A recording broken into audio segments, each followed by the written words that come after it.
ಈಗ ಲೋಕಸಭಾ ಚುನಾವಣೆ ಹೊಸ್ತಿಲಲ್ಲಿ ಮೂರು ಜನ DCM ಮಾಡಬೇಕು ಅನ್ನೋಂಥ ಪ್ರಸ್ತಾವ ತಮ್ಮ ಪಕ್ಷದಿಂದ ಅವೆಲ್ಲವೂ ಅವರವರ ವೈಯಕ್ತಿಕ ಅಭಿಪ್ರಾಯಗಳು. ಅದು ಹೈಕಮಾಂಡ್ ತೀರ್ಮಾನ ತಗೋತಾರೆ. ಹೈಕಮಾಂಡ್ ಏನ್ ಮಾಡ್ಬೇಕು ಅನ್ನೋದು ಆಲೋಚನೆ ಮಾಡ್ತಾರೆ. ಚುನಾವಣೆ ಮೇಲೆ ಪರಿಣಾಮ ಆಗೋದಿಲ್ಲ ಸರ್ ಇದು?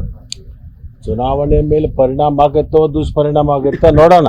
ಅದ್ರ ಬಗ್ಗೆ ಏನು ಚಿಂತನೆ ಬೇಡ. ಒಟ್ಟಾರೆ ನಮ್ಮ ಕಾರ್ಯಕ್ರಮಗಳ ಬಗ್ಗೆ ಜನರು ಸಂತೃಪ್ತಿಯಾಗಿದ್ದಾರೆ. ಈ ಪಂಚ್ ಗ್ಯಾರಂಟಿಯಿಂದ ಸಾಕಷ್ಟು ಮಧ್ಯಮ ವರ್ಗದವರಿಗೆ, ಬಡವರಿಗೆ ಬಹಳಷ್ಟು ಅನುಕೂಲ ಆಗಿದೆ. ನಮ್ಮ ಪರವಾಗಿ ಗಟ್ಟಿ ನಿಲ್ತಾರೆ. ಬರುವ ಲೋಕಸಭೆಯಲ್ಲಿ ನಮಗೆ 20ರಷ್ಟು ಸೀಟ್ಗಳನ್ನು ಗೆಲ್ಲಿಸ್ಕೊಡುವಂಥ ಕೆಲಸ ರಾಜ್ಯದ ಜನ ಮಾಡ್ತಾರೆ. Thank you.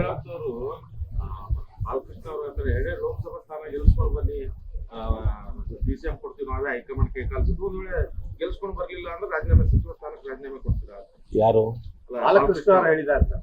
ಯಾವ ಬಾಲಕೃಷ್ಣ ಎಮ್ಮೆಲ್ಲೆ ಅವರು? ಯಾರಿಗೆ? ಈಗ DCM ಕೇಳ್ತಾ ಇದ್ದಾರೆ ಸರ್, ಅವ್ರಿಗೆ ಹೇಳಿದ್ದಾರೆ. ಅವೆಲ್ಲ ಅವ್ರವ್ರ ವೈಯಕ್ತಿಕ ಚರ್ಚೆಗಳಪ್ಪ. ಏನೋ ಪಾರ್ಟಿ ಚೌಕಟ್ಟಿನಲ್ಲಿ ಚರ್ಚೆಗಳಾಗಿಲ್ಲ. ಅದ್ರ ಬಗ್ಗೆ ತೀರ್ಮಾನ ಯಾವುದೂ ಇಲ್ಲ. Thank you.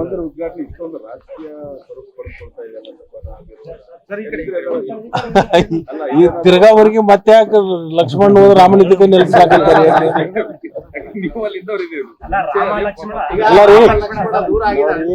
ಅಲ್ಲಿ ಇರೋದಕ್ಕಿಂತಲೂ ರಾಮನ ಭಕ್ತ ನಾನು. ಅವನ ಸೋದರನ ಹೆಸರೇ ನನಗಿರೋದ್ರಿಂದ ನನಗೆ ಅವ್ರಿಗೆ ಸಂಬಂಧ ಇದ್ದೇ ಇರ್ತದೆ. ಲಕ್ಷ್ಮಣ ರಾಮನಿಂದ ದೂರ ಆಗ್ತಾ ಇದಾರೆ ಏನಂತ? ಅದು ದೂರು ಸಮೀಪ ಇರಂಗಿಲ್ಲ. ಭಕ್ತಿ ಅಂತಕ್ಕಂಥದ್ದು ಹೃದಯದಲ್ಲಿ ಇರುತ್ತೆ. ಅನುಕ್ಷಣದ ಸುದ್ದಿಗಳಿಗಾಗಿ ವಿಸ್ತಾರ ನ್ಯೂಸ್ ಯೂಟ್ಯೂಬ್ ಚಾನೆಲ್ ಸಬ್ಸ್ಕ್ರೈಬ್ ಮಾಡಿ.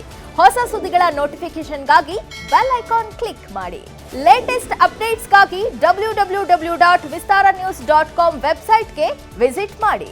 ಅಂಗೈಯಲ್ಲೇ ಜಗತ್ತಿನ ಸುದ್ದಿ ತಿಳಿಯಲು ವಿಸ್ತಾರ ನ್ಯೂಸ್ ಕನ್ನಡ ಆಪ್ ಡೌನ್ಲೋಡ್ ಮಾಡಿ.